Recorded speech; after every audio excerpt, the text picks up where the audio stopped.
Welcome to Coquitlam. If you are big or small, if you are short or tall, Avalopolis welcomes all. If you've got scales or skin, if you are thick or thin, Avalopolis will let you in. Hold your breath and count to 3, 'cause it's the happiest place to be. So if you're green or blue, come see our giant shoe. Avalopolis, Avalopolis, Avali-bop-bop-ba-doo-bali-bop-bop-ba-doo-bali-balopolis, Avalabopolis, welcome you.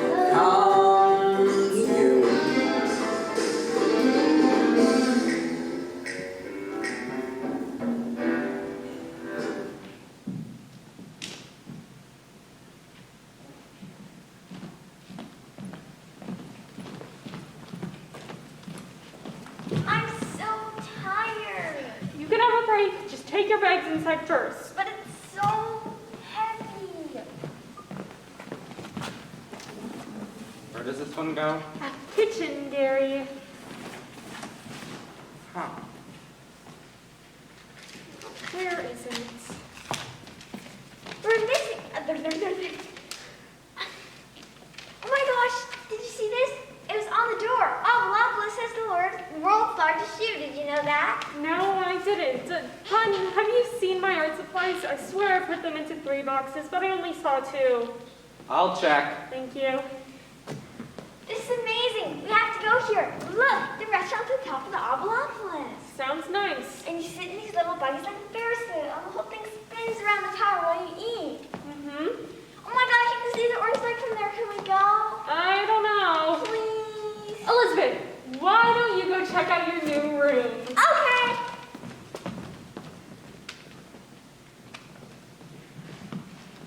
Oh, look, hon, the neighbors. Oh. Oh, hi! Hello. Oh, you must be the new neighbors that just moved in. We are. We're the Huffletops. Nice to meet you. I'm Raul, and this is my wife, Watopia, and our son, Grar. Oh, well, I'm Heather. Oh, and I'm Gary. Wow, those are such beautiful names. Very unusual. They're pretty common where we're from. I've never heard them before. Right. Where are you from, anyways? Canada. Oh, wow, that was such a huge move. Yeah, the drive is pretty long. So, you two got any kids? Oh, we do. Elizabeth, she's inside. She's 9. Oh, Grar, did you hear that? Grar doesn't have many friends in the neighborhood his age, so it'll be nice to have a kid his age to play with. You know, we should have you over for dinner sometime. Ooh, that sounds lovely. Yes! Oh, yes, that'd be so nice. Yeah. Mm-hmm. Well, I could bring a casserole or maybe a ham. Heather makes a great. Yes! That sounds perfect. Yeah. Well, bye! Bye. Bye.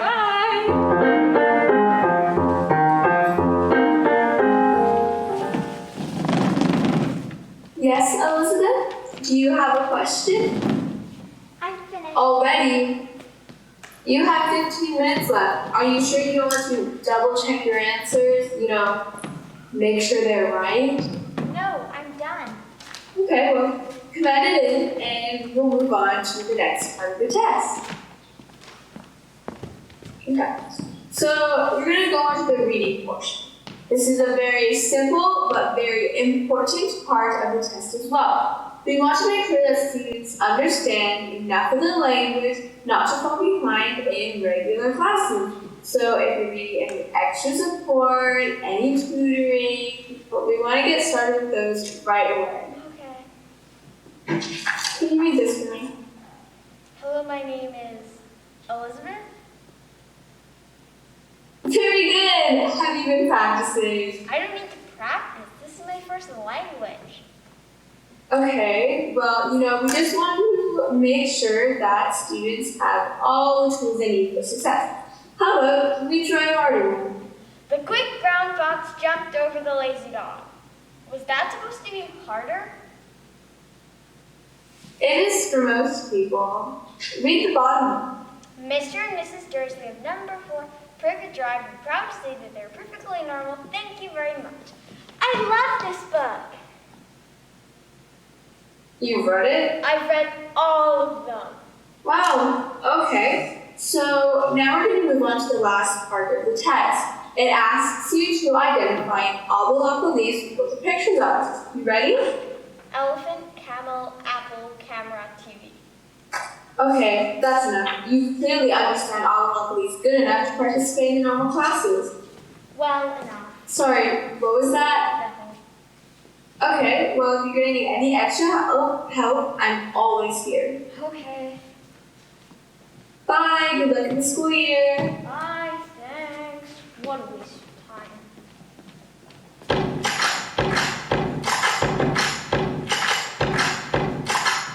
Hello, everyone. Welcome back to the next one. I'm your host, Smart Explorer, and tonight we're going to be with you. Let's welcome our first guest, Abyssia Picamarth. You're welcome. Thank you all for having me. So, your new movie has been making headlines recently. Would you like to tell us about it? Well, of course. It's a remake of Nina in the Real World. And I do have to say, Smart, this is probably one of my dream roles. Really? Yes. And for those of you who don't know already, would you like to tell us about it? I play this girl, Nina, and she has to escape her evil captors to discover the real world for the first time. Wow, sounds interesting. You know, I've seen the clips and I wonder, you're playing a human in this, right? Yes, that's right. So I have to ask, what was it like? How did they make a beauty like you so mundane, well, human? Well, it was harder, let me tell you. And what about that third eye of yours? How did they cover that? Well, it was mainly prosthetics. But you know what? I was in that makeup chair 4 hours every single time we had to film it. Only for covering my third eye. You know, I have covered my third eye before, and actually, I have to tell you the story. It's so good. I know that all humans only have 2 eyes, and so do a lot of people. So, covering my third eye as a human was torture. On the first day on set, I was calling something about being things. Right, your depth perception is going to be off. Off? Yes, off. Exactly. So, as I said, it was my first day on set, and I got to do a scene with guess who? Sir Boodling. First of all, what a nice guy. Like, he's outstanding. So I hadn't actually met him yet, and I really wanted to go introduce myself. You know, give him a high five, like we do. So I went up to him, put my hand out, and then felt my third eye. I hit him. I hit him right in the face.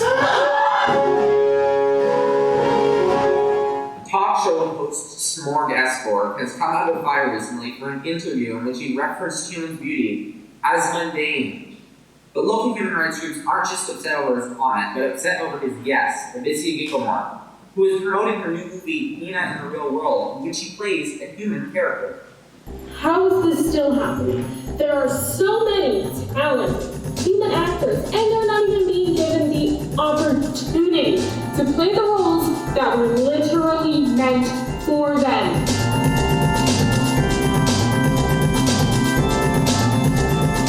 Hello, this isn't just a physical issue.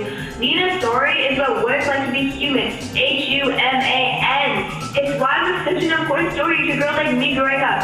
No matter how much makeup and prosthetics they use on her, Abyssia, or any all-the-lie character for that matter, they'll never have that true understanding, empathy that a human actor could bring to this role.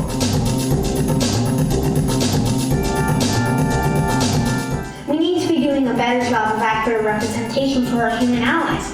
I don't know how anybody working on the show is comfortable with this decision.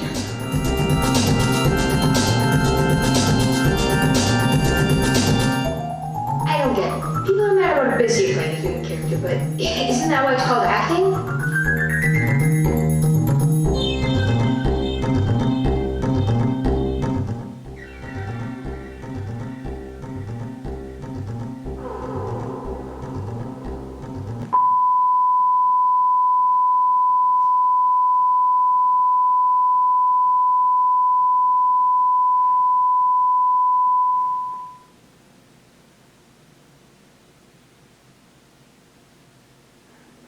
think that one place where it's very hard to find my culture accurately represented are in movies and in cartoons.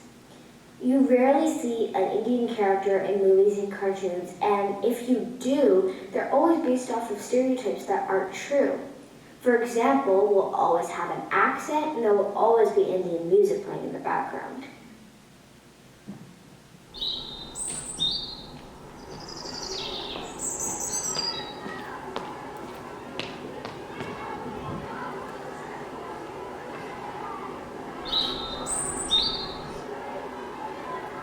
Nothing. Oh, that's cool. I'm a horrible writer, but my mom's an artist. So I like to draw a lot. Can I see what you're writing?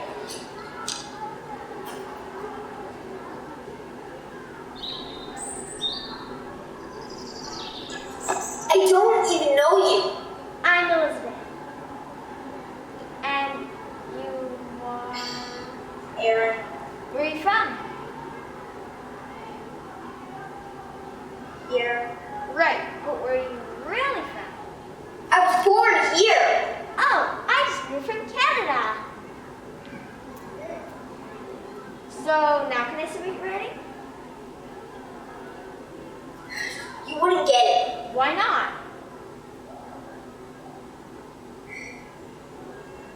Okay, look, it's just a stupid poem I wrote. I like poems. Could you read a bit for me?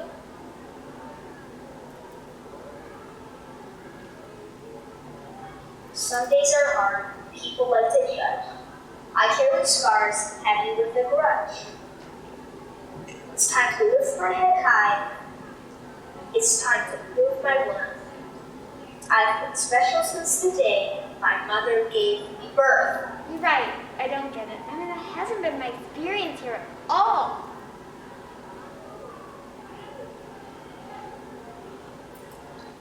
Great.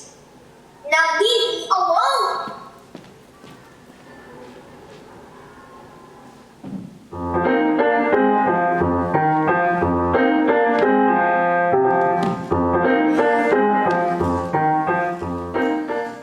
Hi, Gary, is it? Gary. Nice to meet you, Gary. I'm Ova. No, it's pronounced Gary. What did I say? Gary? So sorry about that. My apologies. Sometimes with these foreign names, I can struggle a bit with that pronunciation. But thanks for coming. No problem. And hey, you can call me Gare, if that's easier. Thank you. So tell me, Gare, what kind of work are you looking for? Well, I'm hoping for something in sales. I've got over 10 years of experience in that department with my former employer. In fact, they were the reason my family and I moved to Obelopolis. But that company recently went bankrupt, so now I'm looking to try something new. But I'd still like to stick with sales if possible. All right. Well, your experience does look great, and I know a few places that are hiring for their sales teams right now. Do you speak Obelopolis fluently enough, though? What do you mean? I'm speaking it right now. Right, of course. I'm just wondering, though, if you had any trouble with the language that might hinder someone in a job that requires talking to so many people. No, I'm very fluent. Okay, and can I just ask you, do Oblite ever struggle to understand your accent? I just want to make sure there would be no major communication issues. No, not to my knowledge. I understand you perfectly. Well, that's great, dear. I'll give your resume out to a few places that I know have openings, and with any luck, they'll be giving you a call soon. Thanks. And hey, can you change the name of my resume to Gare? Just to make it easier for the next guy. Good idea. All right, well, thanks for coming in, Garrett. What are you doing? It's called a handshake. I love it, but no. Here, that means something quite different. Oh my gosh, I'm so sorry. No, it's no problem. Here, when we're doing business or introducing ourselves, we do this. A high five? You've heard of this? Yes, I have. Well, thanks for coming in, Garrett. Have a great day.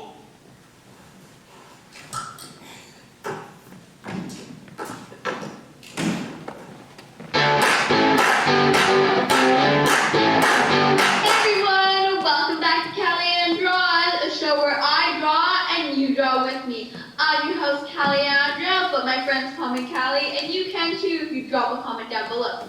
Today, we are going to be drawing something a little bit different, something I get a lot of requests for. Drum roll, please. A human! I don't actually meet too many humans in my day-to-day life. I've probably seen maybe 1, 2, 3 humans in my whole life.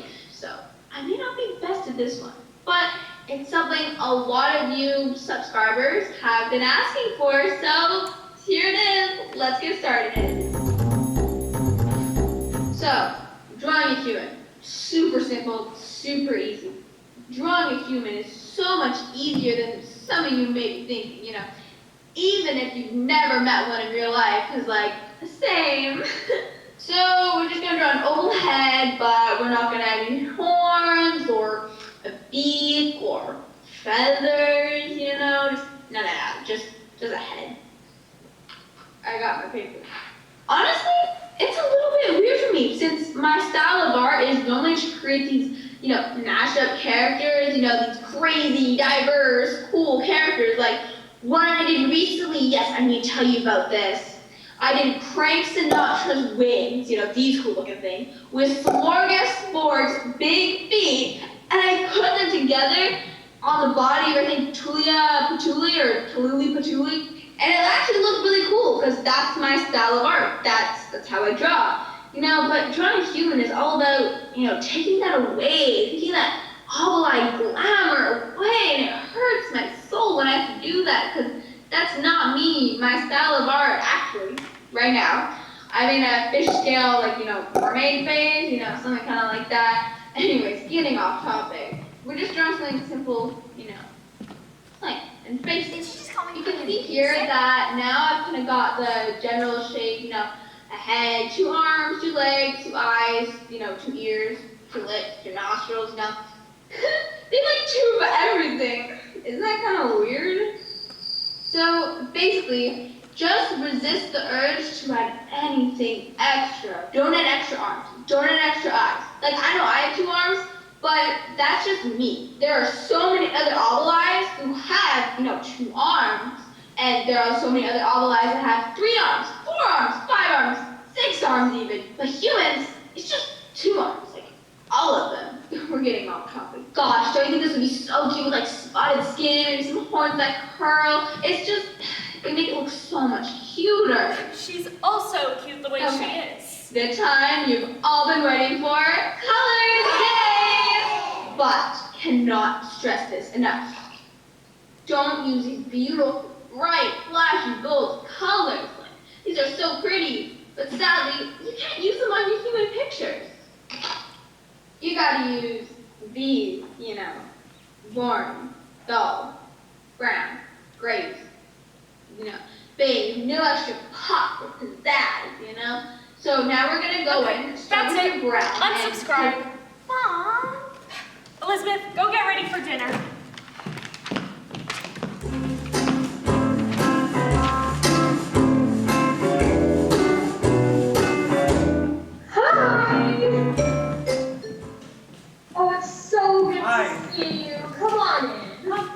Where should I put my shoes? Oh, it's fine. Don't take them off. Are you sure? I wouldn't want to get your floors dirty. Don't worry about it. Please, come in. Shoes and all. Thank you. Oh, and as I promised, Heather made a ham. Oh, wonderful, wonderful. I love a nice ham. Why don't you make it more often? Because, girl, hens are only for funerals. Oh, I'm sorry. I didn't know. No. Oh, really, it's fine. Like I said, we don't need it enough. Rar, please, put your phone away. Mm-hmm. Now you want to say hi to Elizabeth? Hi. Well, you know, I think I have everything ready. I made a few different dishes. So, have you guys had the chance to try any food around here yet? Very little. Oh well, lucky for you, I've prepared some traditional Abalaki candy. I love candy. We have it in Canada too. You do? Only for us, it's usually a snack. Or dessert. Oh, well, it's very commonly eaten before meals around here. I think it helps with digestion. But isn't that what they say? Mom, can I? Just this once. Thank you.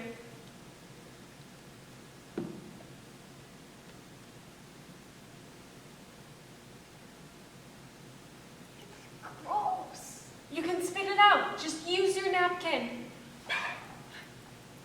Well, that's very, interesting. Yeah, what do you think, Heather? It's great. Hey, what's that over there? That's green worm jelly, my favorite. Oh, and we also have some spiced pickle bread over here and some ambrosia custard. Now, everybody, dig in! Are we missing... I don't see any utensils. Pickle bread's for. You like it? That's how I eat when I'm at school. You do? Try it.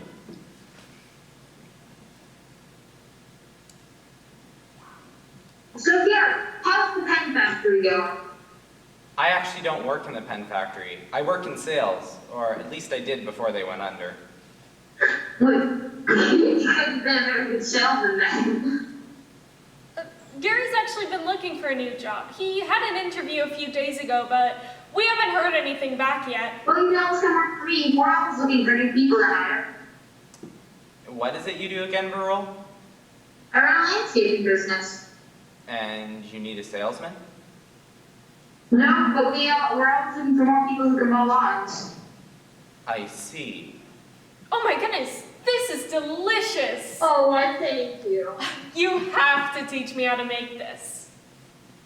Oh, I would love to. Rar, this is the second time. Can you please get off of your phone? Whatever. So, Elizabeth, how are you adjusting to your new school? It's fine. Have you made any new friends recently? There's a new kid. There's a new kid in that class, isn't there? There is one human kid, but he's not really one of my friends. Because he's a loser. So, Heather.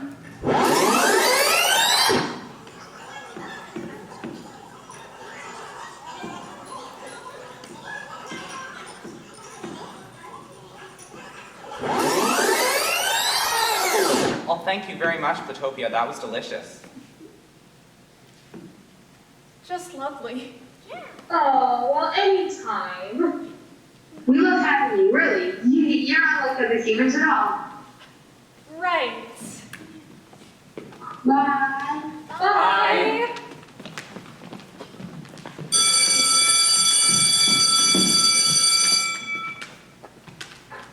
Hi, you must be Elizabeth's parents. We are. What's wrong? Why did you call us in? There was an incident in Elizabeth's class today. Apparently, she threw some garbage at another student. What? That doesn't sound like her. Yes, apparently someone made fun of her lunch and she got all upset. Is there anything going on at home that may have caused this kind of outburst? No, nothing. I don't understand. You're saying she threw garbage at another student? Yes, and I believe a suspension is in order. Well, have you had the chance to talk with her yet? No, but I thought I'd wait for you to arrive. I did speak to multiple witnesses who did say, in fact, she picked something out of the garbage and threw it at another student. Elizabeth, would you come in here? Throwing garbage at a classmate. That is not how we taught you to behave. Well, I had to do something. Why don't you start from the beginning? Okay, so this other human kid in my class, Aaron, and he gets picked on a lot. And today, he put an egg salad sandwich for lunch, and everyone, and then, so somebody said something about how bad it smelled, and everyone was laughing at him. Then this other guy said it smelled so bad, and it might as well be garbage, and ran out in tears. He even threw the sandwich away. So I picked it out of the garbage and threw it at the kids who were being mean. Okay, well, that certainly wasn't the way I was told it. Well, you never asked me, did you? Regardless, I really think we need to look at the consequences. We do not throw trash here, Elizabeth. And what about the consequences for that other boy? We'll deal with him too, but he wasn't the one getting violent. Violent? My daughter wasn't getting violent. She was standing up to a bully. But she broke a very serious school rule. If we let her get away with it, it will send the wrong message to the other students. A 2-day suspension should be good. That's not fair! Elizabeth, watch your tone, please. Okay, stop. This entire play, I've been watching people get away with comments that harm humans. It may not have been violent or hate speech, but that doesn't make it right, and I will always say so. We all should. In this play, everywhere I went, people were making assumptions about me. Instead of getting to know me, for me, they made assumptions because I was human. Assuming I could speak Oblongese, even though it's my first language. Not taking the time to learn how to pronounce my name? Or calling it different or unusual. Saying we're not like other humans as if it's a compliment. It's not a compliment if you have to put down our entire species to get your point across. They think of humans as mundane, Boring. Dull. basic. In other words, less than. And it ends now. But it doesn't end with us. It ends with you. Ladies and gentlemen, do we have a treat for you tonight? Backstage we have some of our other characters who are going to come out and redo their scenes. That's right, they'll redo their scenes in a way that doesn't actively harm the minority characters in the story. First up, we have well-meaning neighbor Burrell. Well, hello everyone. As you all saw, my character Burrell made a number of potentially offensive remarks when meeting his human neighbors, such as calling their names unusual, being surprised they have candy in Canada, and asking Gary to do a job which he's overqualified for. But we are going to focus on correcting one thing I said at the end of dinner. You're not like other humans at all. The cast and I have discussed a couple of reasons why this is harmful language, and we're going to see if we can demonstrate that for you now. Oh, we love having you, really. You're not like other humans at all. You know, Barul, it's been really nice getting to know you and your family too, but that kind of comment is deeply offensive to humans like me. What do you mean? I said you're not like other humans. Right, and I understand you're trying to say that as a compliment, so I'm not mad. I just don't think you have to put down my entire species to say something nice about me. What I think Gary is trying to say is that we're proud of who we are. Yeah, we like being human. Exactly. Oh yes, I do see how that could have been bad. What I meant was, you're not how I expected humans to be. And how is that bad? How exactly did you expect humans to be? Well, you know, I don't know, I just meant... We get what you meant, but when you say stuff like that, it makes you seem like you thought we would be something that you wouldn't like. It only shows you have a bias. Oh yes, I do see how that could have been bad. I'm very sorry, folks. I didn't mean to insult you. What did you mean then? Well, I guess what I was trying to say was, I really enjoyed getting to know you. Well, we enjoyed getting to know you too. And, hey, we should do this again sometime. Oh Yeah, that sounds like a great idea. Bye. Love. Bye. Alright, well, hi everyone. You may remember me as Bob Zirk from Gary's interview. So the cast and I discussed a few things I did in the original interview that could be corrected. In particular, they mentioned that by not taking the time to learn how to pronounce his name, it was disrespectful to him and potentially his culture. All in all, it was my assumptions about Gary and humans in general that made me treat him differently than I would any other person. So today, I thought that I should treat him the same way I would any other person. With that in mind, let's try the scene again.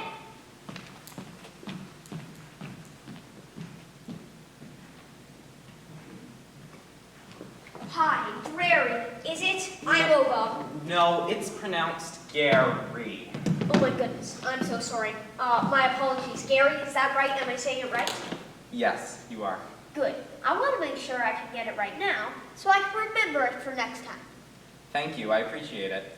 So tell me, Gary, what kind of work are you looking for? Well, I'm hoping for something in sales. I've got over 10 years of experience in that department with my former employer. In fact, they were the reason my family and I moved to Obelopolis. But that company recently went bankrupt, so now I'm looking to try something new. But I'd still like to stick with sales if possible. All right. Well, your experience does look great. 10 years, wow. And yeah, I know a few places hiring for their sales teams right now. So with your experience, we should be able to find you something, no problem. That's great. So, a few questions for you, Gary. So what's your availability like? Are you looking for full-time or part-time work? Full-time, preferably. Weekends? Sure, I can do weekends. Any extra experience or skills? Anything I can update on your resume? No, it's up to date. Great. Well, it's clear from your resume that you have the experience and education most teams will be looking for. So I'm confident we'll find you something soon. I'll call you as soon as I have an interview lined up for you. Thank you. So, is that it? Yeah, we just like to meet applicants in person to get a sense of who they are, make sure there will be no major communication issues if they've just moved here from another country. But it's obvious you'll be fine. Okay. So yeah, goodbye. Goodbye.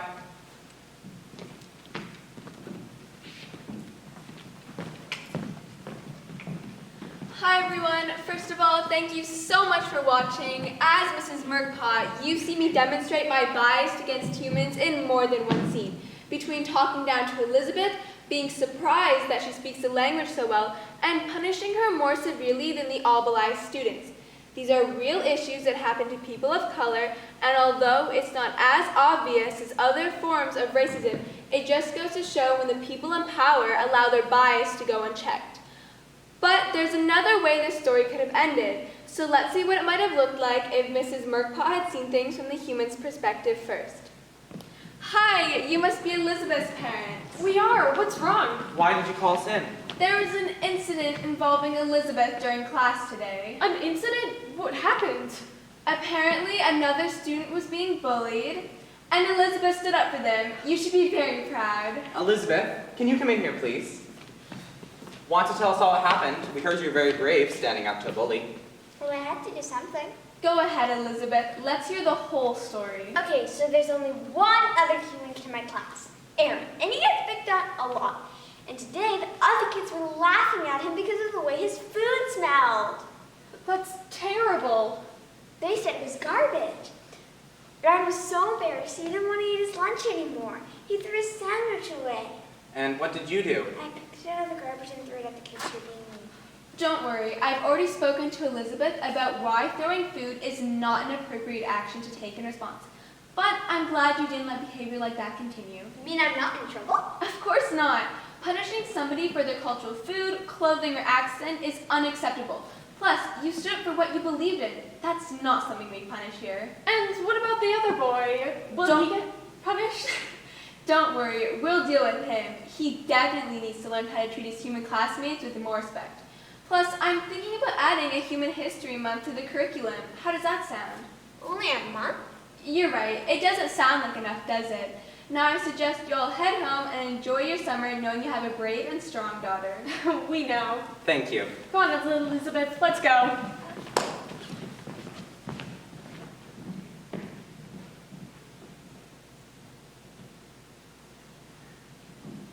I hope you understand. You are beautiful. Love your color and brush off the ridicule. I know some days are hard and people like to judge. I know you carry scars heavy with a grudge. Listen, you are more than their empty words. We stand with you, proud voices echo around the world. Lift your head high. It's time you know your worth. You've been special since the day your mother gave you birth. I love my color. I love my shade. I know my worth, and I got it made. Love my design, and it ain't no crime. I'm created in the image of the glorious divine. Ignore the haters. Rise up and bust the move. Brown skin or blue skin, you don't have anything to prove. No more silence. Let me speak into your pain. All lives won't matter till we're treated equal and the same. My Lord, what a shame. This history we claim. So many fight before us. Do we ever see a change? So love your color.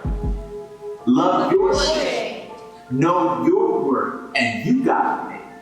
Love your design, and it ain't no crime. You're created in the image of the glorious divine. You're feeling insecure, but you're meant to be free. Look in the mirror. Tell me, what do you see? Our lives do matter. They are meant to be.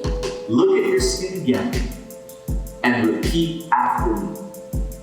I love my color. I love my color. I love my shade. I love my shade. I know my worth. I know my worth. And I got it made. And I got it made.